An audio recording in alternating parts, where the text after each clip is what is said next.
আদ্রিতার চোখে নীল ছিল নিছকই একজন চাকর। সে সারাদিন আদ্রিতার ভাই ফরমাস খেটেও ওকে সন্তুষ্ট করতে পারত না।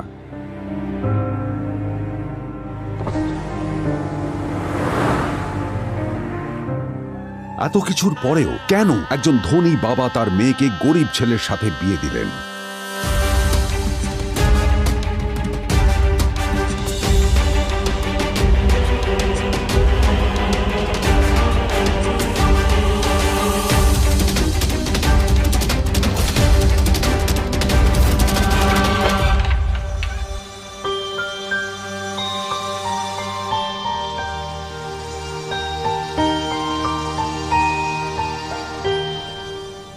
এবং তারপরে সেই মেয়েটি তার গরিব স্বামীর কাছ থেকে নতুন বছরে এমন একটা গিফট পেয়েছিল যে তার চক্ষু স্থির হওয়ার জোগাড় হয়েছিল। আর ওর স্বামী সম্পর্কে সত্যিটা জানার পর তো ও প্রায় অজ্ঞান হয়ে গিয়েছিল।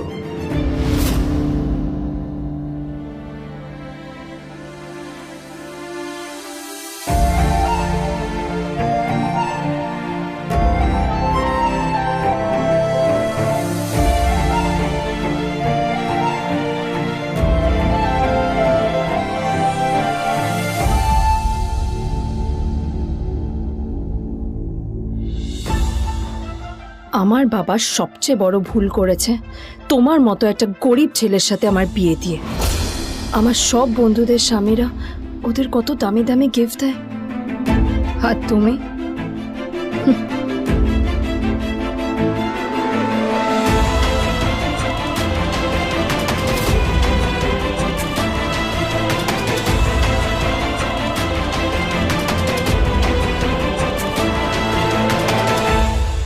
আদ্রিতা তার বাবার কথায় নীলকে বিয়ে তো করেছিল, কিন্তু ও শর্ত দিয়েছিল যেন বাড়ির বাইরের কেউ না জানতে পারে যে নীল ওর স্বামী।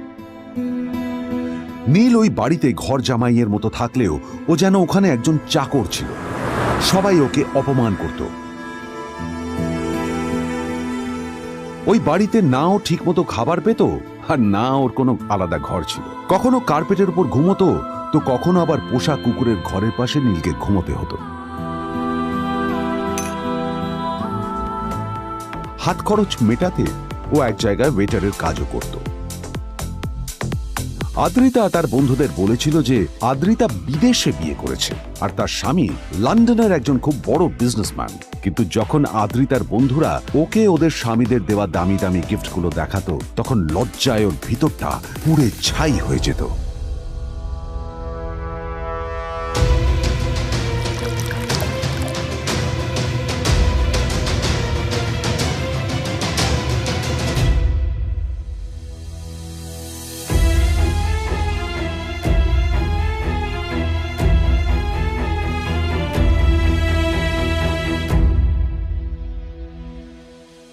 এই যে শোনো, নিউ ইয়ারে আমার একটা গিফট চাই তোমার থেকে।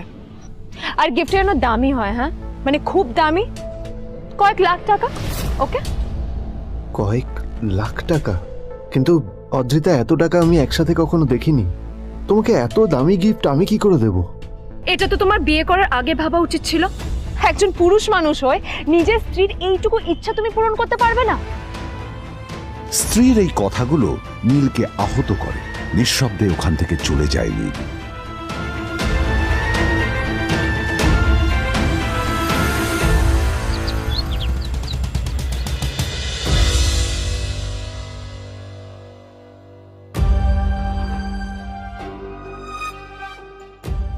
দুদিন পর নিউ ইয়ার পার্টির আগে নীল আদ্রিতার কাছে এসে একটা গিফট প্যাক দেয়।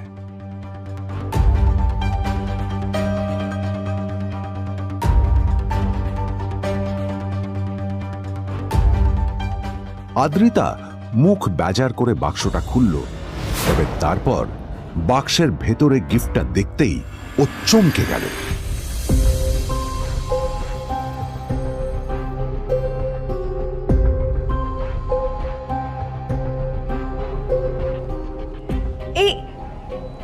ফোনটা মানে এটা তো একটা স্পেশাল এডিশন, এটার দাম তো 3 কোটি টাকা। তুমি এটা পেলে কোথা থেকে? আসলে আসলে এটা অরিজিনাল নয়। আমি ওই ফোনটারই একটা কপি এনেছি।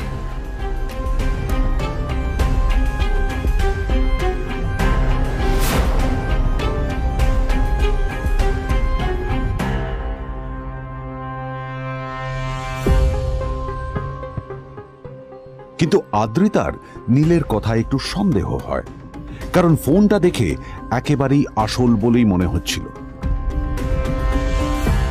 পরের দিনই আদ্রিতা ওই কোম্পানির শোরুমে গেল। এই ফোনটা একটু দেখুন না প্লিজ। ওয়াও, আচ্ছা ম্যাম, আপনি কি মিস্টার রয় চৌধুরীর বন্ধু? কে মিস্টার রয় চৌধুরী? ও, আপনি কি ওই রয় চৌধুরী গ্রুপ অফ ইন্ডাস্ট্রিজের মালিকের কথা বলছেন? হ্যাঁ। না না, আমি ওনাকে চিনি না। আমি কেন, আমার মনে হয় কেউই ওনাকে চেনে না। বড় বড় মানুষেরাই ওনা দেখা পান না। আমিও কোনোদিন ওনাকে দেখিনি, কিন্তু সাডেনলি আপনি এই প্রশ্নটা করলেন কেন? অ্যাকচুয়ালি ম্যাম, আপনার হাতের এই ফোনটা আসলে এটা ফোনের স্পেশাল এডিশন। এই কাটিং, এই ডিজাইন, এই লোগো, এটা জাল করা ইজ নেক্সট টু ইম্পসিবল। আর গোটা ভারতে বিক্রি হওয়া এই ফোনের সেকেন্ড পিস এটা, যেটা মিস্টার রয় চৌধুরী কিনেছিলেন। সেজন্য জিজ্ঞেস করছি ম্যাম, আপনি এই ফোনটা কোথা থেকে পেলেন? তবে কি নীলই মিস্টার রয় চৌধুরী, নাকি নীল এই ফোনটা চুরি করেছে? বেকার নীলের কাছেই কোটি টাকার ফোন কোথা থেকে এলো? নীলের সত্যিটা তাহলে কি? আর ও যদি সত্যি বড়লোক হয়ে থাকে, তবে ও নিজের শ্বশুর বাড়িতে খরচামাই হই বা থাকে কেন? আদ্রিতা এসব কথাই মনে মনে ভাবছিল। তবে আদ্রিতার বিশ্বাস ছিল যে কোনো না কোনো মতলব করেই নীল এই ফোনটা আদ্রিতার জন্য নিয়ে এসেছিল। কিছুদিন পর আদ্রিতা সেই ফোনটার কথা ভুলে গেল। নীল সকাল সকাল ঘুরতে বেরিয়েছে বাইরে।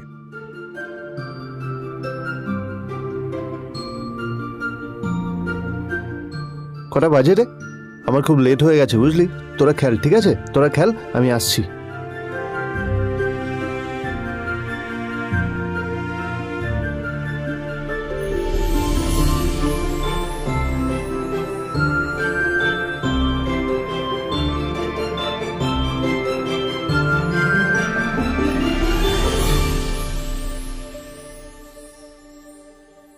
নীল, জল পড়ছে না কেন দেখো না। নীল, নীল, নীল কোথায় গেল? নীল,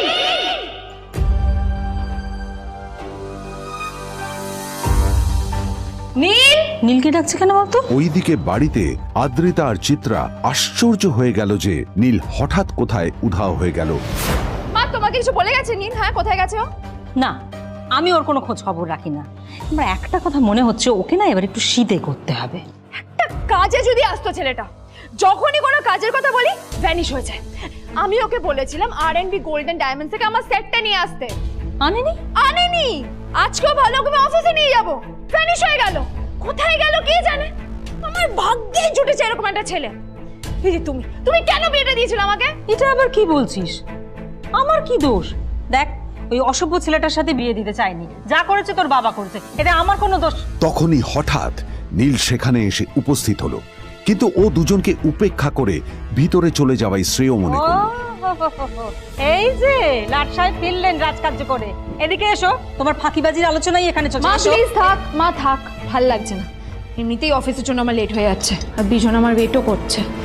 বিজনের নাম শুনেই নীলের মুখটা ফ্যাকাশে হয়ে গেল।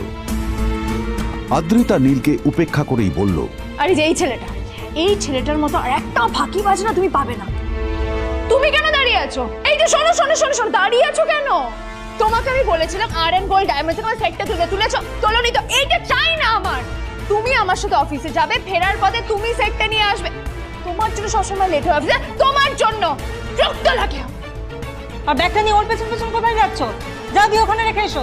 নীল চিত্রার সাথে মাঝে মাঝে ঝগড়া করলেও তার স্ত্রী আদ্রিতার সাথে ও কখনো ঝগড়া করতো না। সত্য সব অপদার্থ।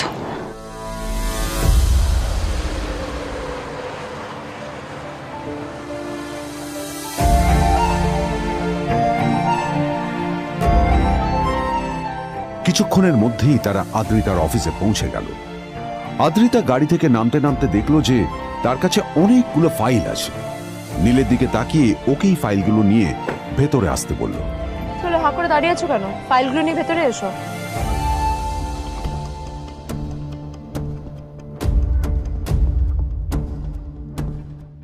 আদ্রিতা যখন ওর ক্যাবিনে পৌঁছলো তখন দেখলো সেখানে আগে থেকেই ওর বন্ধু এবং বিজনেস পার্টনার বিজন বসে ওর জন্য অপেক্ষা করছে।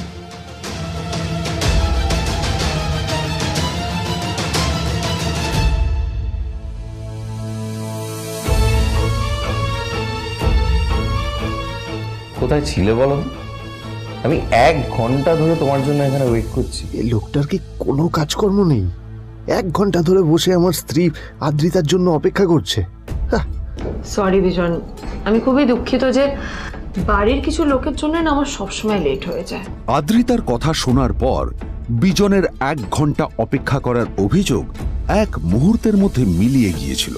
কি হলো, হাসছো কেন? লটারি পেলে নাকি? Lottery?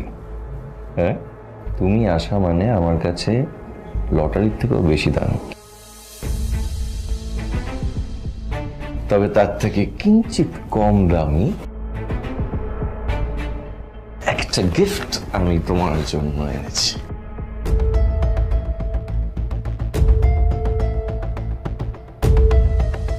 This is a rare diamond necklace for you. এটা আমার জন্য? সত্যি?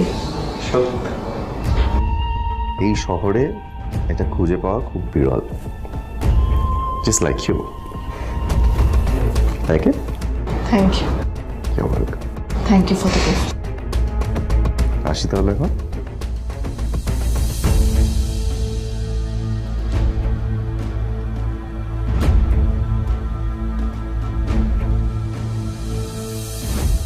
আদ্রিতা, আমি আজ পর্যন্ত তোমাকে কোনো রকম উপদেশ দিইনি, কিন্তু আজ আমি তোমাকে বলতে বাধ্য হচ্ছি। এই যে এই লোকটা তোমাকে শুধুমাত্র ইমপ্রেস করার জন্য একটা নকল সস্তার হীরের গয়না দিয়ে গেছে। এরকম একটা লোকের সাথে তোমার মেশা উচিত না। ভবিষ্যতে কিন্তু তুমি বিপদে পড়বে। আদ্রিতা, আমি তোমাকে কথা দিচ্ছি, আমি তোমার জন্য আসল রেয়ার একটা হীরের গয়না এনে দেবো, এর চেয়েও দামি, এর চেয়ে অনেক অনেক বেশি দামি। তার জন্য আমাকে যাই করতে হোক না কেন, আমি তোমাকে একদিন ঠিক এনে দেবো, ঠিক এনে দেবো তোমাকে। তাদের বিয়ে হয়েছে 2.5 বছর। এর মধ্যে প্রথমবার তার মনে হলো নীল তার জন্য লড়াই করছে। নীলের এই রূপটা দেখে আদ্রিতা চমকে গেল। আজ প্রথমবারের মতো আদ্রিতার মনে প্রশ্ন এলো, নীলকে নিজের থেকে দূরে সরিয়ে রেখে আমি কি কোনো ভুল করছি? না না, এটা আমি কি ভাবছি? বিজন আমার বিজনেস পার্টনার, ও আমাদের মেইন ইনভেস্টর। নীলের এই অ্যাকশনের কারণে বিজন আমার কোম্পানি থেকে ব্যাক আউট করে গেলে কি হবে? না না না না না, নীলের জন্য আমি আমার এত বছরের পরিশ্রমকে জলে দিতে পারি না। আমার নীলকে নয়, আমার বিজনকে প্রয়োজন। এইসব ভাবতে ভাবতে আদ্রিতার নীলের ওপর রাগ হতে শুরু করে। আদ্রিতার রাগ তখন চরমে উঠে যায়। আজ প্রথমবার নীল আদ্রিতার সাথে খারাপ ব্যবহার করেছে। How dare you! তোমার এত বড় সাহস! হ্যাঁ, তোমাকে কে অধিকার দেয় বলো তো যে তুমি আমারই অফিসে দাঁড়িয়ে আমাকেই এতগুলো উল্টোপাল্টা কথা তুমি শোনালে? তোমাকে এখানে আনাই আমার ভুল হয়েছে, সবচেয়ে বড় ভুল হয়েছে। এবার চুপচাপ এখান থেকে বেরিয়ে যাও, right now. Get out! Neel আদ্রিতার এই কথার কোনো উত্তর দিল না। নীল জানতো যে ও যতই কথা বাড়াবে আদ্রিতা ততই বেশি রেগে যাবে। আদ্রিতা যেন তেন ভাবে নিজের রাগ চেপে ব্যাপারটা ওখানেই শেষ করার চেষ্টা করলো, কিন্তু ও তো জানতো না যে ব্যাপারটা তখন সবে শুরু হয়েছে। কি হলো, শুনতে পাচ্ছিস না? কালা নাকি? আমারই সামনে দাঁড়িয়ে আমার কেনা গিফট নিয়ে তুই মজা করলি? কত বড় সাহস রে তোর! নিজেকে তো বিক্রি করে দিলে ওরকম একটা ডায়মন্ড নেকলেস তুই কিনতে পারবি না। তোর এই গরিবের পারফিউম, সস্তা শার্ট, পায়ে একটা ফাটা চপ্পল নিয়ে নিজেকে বড় হিরো মনে করছিস? তোর নিজের কত দাম সেটা তোর নিজের জানা উচিত। Zero, big zero. সালা খরচা মাই চল।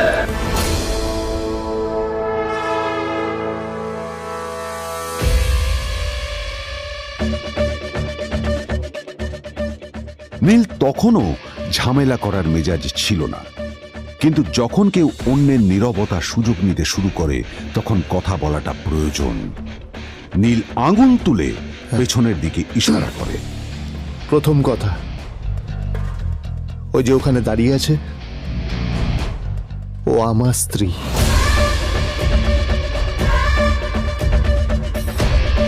তাই আমার স্ত্রীকে তোমার নেকলেস দেওয়ার কোনো অধিকার নেই। ওকে যদি নেকলেস দিতে হয় তাহলে আমি দেব। তাই এসব ফ্রডগিরি বন্ধ করো। আর দ্বিতীয় কথা, যার পকেটে পয়সা নেই ঝনঝন আওয়াজ করা তার মানায় না।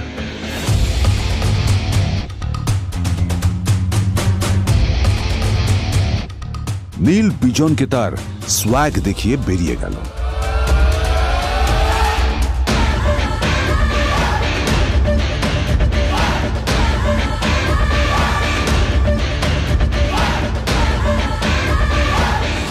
আদ্রিতার রাগে গজগজ করছিল। ওর জ্বলন্ত চোখের সামনে শুধু নীলের মুখটা ভেসে উঠছিল। ও যতই নীলের কথা ভাবছিল ততই ওর রাগ বেড়ে যাচ্ছিল। গত কয়েক মাস ধরে আদ্রিতার কোম্পানির অবস্থা একেবারেই ভালো ছিল না। আদ্রিতা তা সামলানোর আপ্রাণ চেষ্টা করছিল। কি যে করবেও সেইটাই বুঝে উঠতে পারছিল না। তারপর বিজনের সাথে ওর দেখা হলো, আর তখনই বিজনের সাথে ওর বন্ধুত্ব হলো। বিজন একটা খুব বড় পরিবারের সদস্য। আজ বিজন শুধুমাত্র আদ্রিতার কোম্পানির একজন বিজনেস পার্টনারই নয়, সাথে বড় ইনভেস্টরও। আর শুধুমাত্র বিজনের কারণেই আদ্রিতার কোম্পানি এখনো চলছে। এই কোম্পানির সমস্ত লস বিজনই বহন করে এবং আদ্রিতারও ওকে তাই খুব প্রয়োজন। বিজনের সাথে বন্ধুত্ব করা আদ্রিতার পক্ষে সহজ কাজ ছিল না। অনেক কাঠখড় পুড়িয়ে আদ্রিতা ওর কাছাকাছি এসেছিল।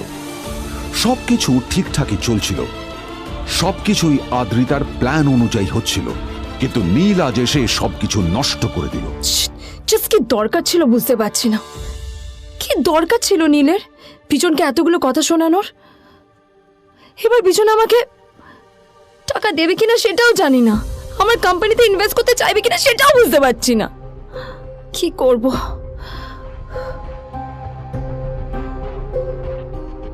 এখন আদ্রিতা ওকে কিভাবে বোঝাবে?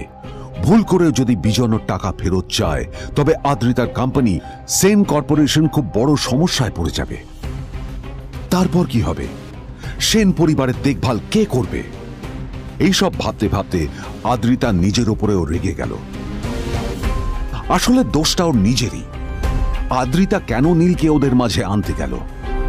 নীলকে অফিসে নিয়ে আসারই বা কি দরকার ছিল? আর যদি সে নীলকে সাথে করে না আনতো তাহলে বিজন এখন ওর সাথেই বসে থাকতো।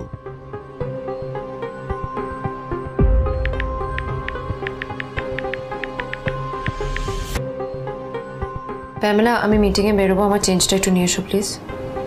Thank you. আর অন্যদিকে সেন কর্পোরেশনের অফিস থেকে বেরিয়ে নীলের খুব ফুরফুরে লাগছিল। তখনই হঠাৎ ওর ফোনটা বেজে উঠল। ফোনটা ছিল মিস্টার রায় চৌধুরীর। তিনি ছিলেন শহরের সব থেকে বড় বিজনেসম্যান। হ্যাঁ মিস্টার রায়চৌধুরী, আমি আপনাকেই ফোন করতে যাচ্ছিলাম। আমি একজন বিশেষ লোকের সাথে তোমার একটা মিটিং ফিক্স করেছি। ওর অ্যাড্রেস আমি তোমাকে টেক্সট করে দিয়েছি। আমি চাই তুমি ওই লোকটার সাথে মিট করো। ঠিক আছে, আমি যে কোনো কারোর সাথে দেখা করতে পারি, কিন্তু তার জন্য আপনাকে আমার দুটো শর্ত মানতে হবে। প্রথমটা, আমার জন্য একটা রেয়ার হীরের নেকলেস আপনাকে জোগাড় করে আনতে হবে। আর দ্বিতীয়টা, আমি আপনাকে টেক্সট করছি, এটাও কিন্তু একই রকম জরুরি। এই দুটো কাজ আপনাকে যত তাড়াতাড়ি সম্ভব করে ফেলতে হবে আমার জন্য, ঠিক আছে? তোমার অ্যাকাউন্টে কিছু টাকা পাঠিয়েছি। কিছু জামা কাপড় কেনো, যাতে তুমি ভদ্র সমাজে আসার যোগ্য হও আর তোমাকে আমি স্বামীর পরিচয় দিতে লজ্জা না পাই। তোমার কারণে আমার পরিবার লজ্জা পাবে, আমি সেটা চাই না। যখনই দেখি তখনই তুমি ভিকিরির মতো ছেঁড়া ফাটা জামা কাপড় পরে থাকো। আসলে আদ্রিতার বাড়িতে আজ ফ্যামিলি ডিনার পার্টি ছিল, আর শেষবার নীলের জন্য ওকে অনেক ঝামেলা পোহাতে হয়েছিল। মেসেজ পড়ে নীল ফোনটা নিজের পকেটে রেখে রাস্তার ধারে গিয়ে একটা ট্যাক্সি থামানোর জন্য হাত বাড়িয়ে দিল। নীল ট্যাক্সি ধরে গোল্ডেন সিটি অ্যাভিনিউর দিকে বেরিয়ে পড়ল। গোল্ডেন সিটি অ্যাভিনিউ শুধু কলকাতারই নয়, এটা ছিল সারা পশ্চিমবঙ্গের সবচেয়ে বিলাসবহুল সোসাইটিগুলোর মধ্যে একটা। আসলে এই সেই জায়গা যেখানে মিস্টার রায়চৌধুরী আজ তার জন্য গোপন মিটিং ফিক্স করেছিলেন। কিন্তু নীল কার সাথে দেখা করতে যাচ্ছে এ সম্পর্কে ওর কোনো ধারণাই ছিল না। যখন নীল সেখানে পৌঁছল, পুলভিলার বাগানে বসে থাকা লোকটিকে দেখে রাগে নীলের রক্ত ফুটতে শুরু করলো। নীল ওখানে না দাঁড়িয়ে বেরিয়ে গেল। তখনই হঠাৎ একটা মেসেজ এলো। আসলে আজ আদ্রিতার ফ্যামিলি গ্যাদারিং এ যাওয়ার আগে নীলকে ওর হাই স্কুলের রিইউনিয়নেও যেতে হতো।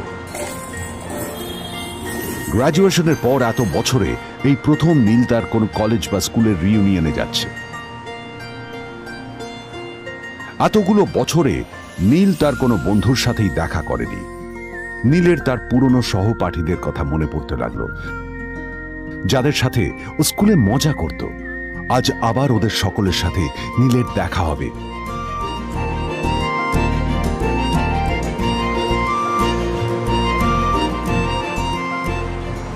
আর এই সব কিছু ভেবেই নীল এক্সাইটেড হয়ে যাচ্ছিল।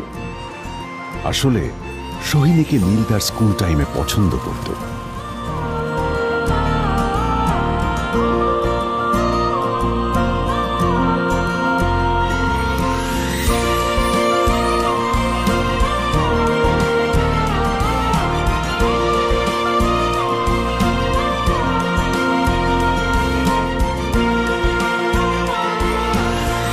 অন্যদিকে সেম কর্পোরেশনে ইনভেস্টরদের সঙ্গে আদ্রিতার মিটিং একেবারেই ভালো যায়নি।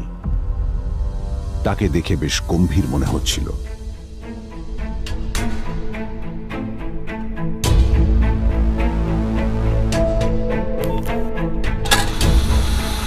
ভাই, পৃথিবীতে এমন লোকও আছে, কি দিমাগ দেখলি? হ্যাঁ, কাজকর্ম তো কিছু করার নেই, আর কিছু করেও না।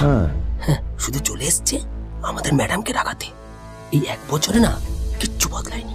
আরে আমি তো ভেবেছিলাম যে এর সাথে ম্যাডামের আর কোনো সম্পর্কই নেই, কিন্তু না, এখন যা দেখছি উল্টে ম্যাডামের মাথায় উঠে নাচছে। আমার মাঝে মাঝে মনে হয় এদের দুজনের বিয়ে কিভাবে হলো। আর বিয়ে তো অনেক পরের কথা, 2 বছর হয়ে গেল এদের এখনো ডিভোর্স হলো না। হ্যাঁ, আমার তো ভাবলে কিরকম অবাক লাগছে। যা বলেছিস।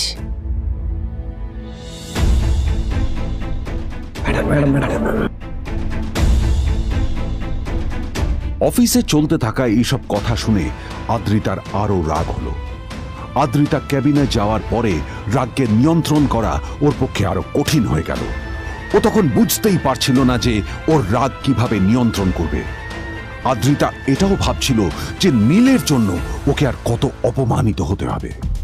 এসব ভাবতে ভাবতেই আদ্রিতার চোখ গেল ওর বাবার ছবিটার দিকে।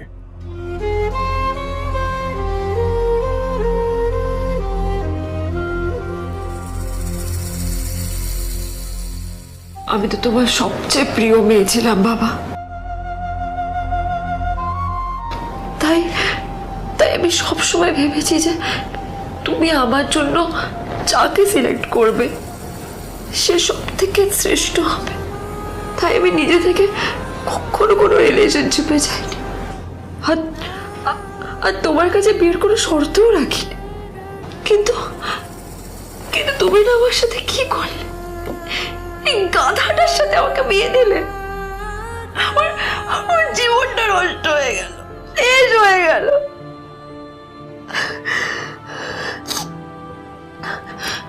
আমি যদি একটু জানতাম যে ও কিছু করে না, ঘর চাপাই হয়ে থাকবে, এইসব কাজকর্ম করে, তাহলে আমি কোনোদিনই বিয়েতে রাজি হতাম না বাবা, কোনোদিন না, কোনোদিন।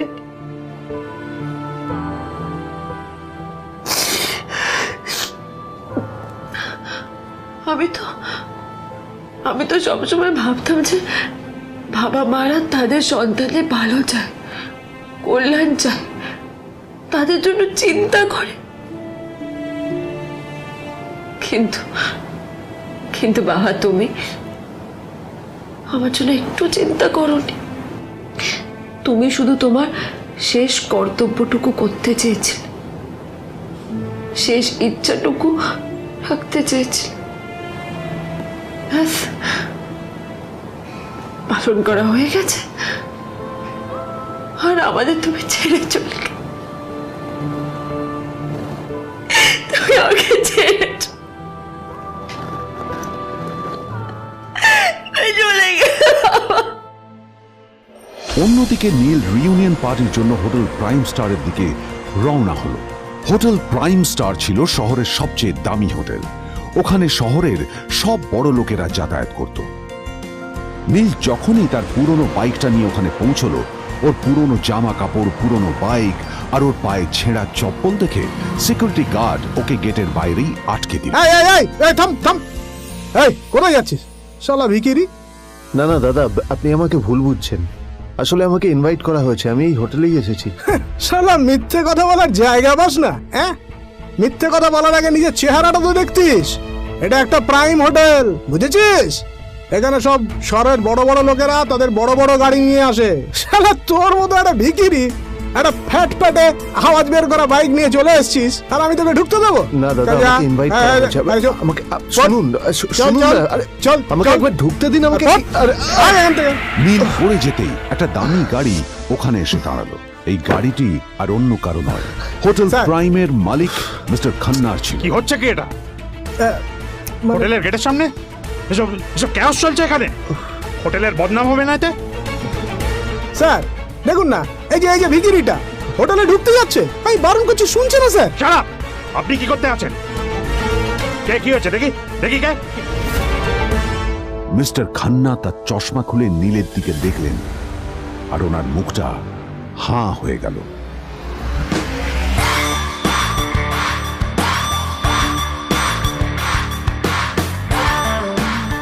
নীল স্যার, আপনি?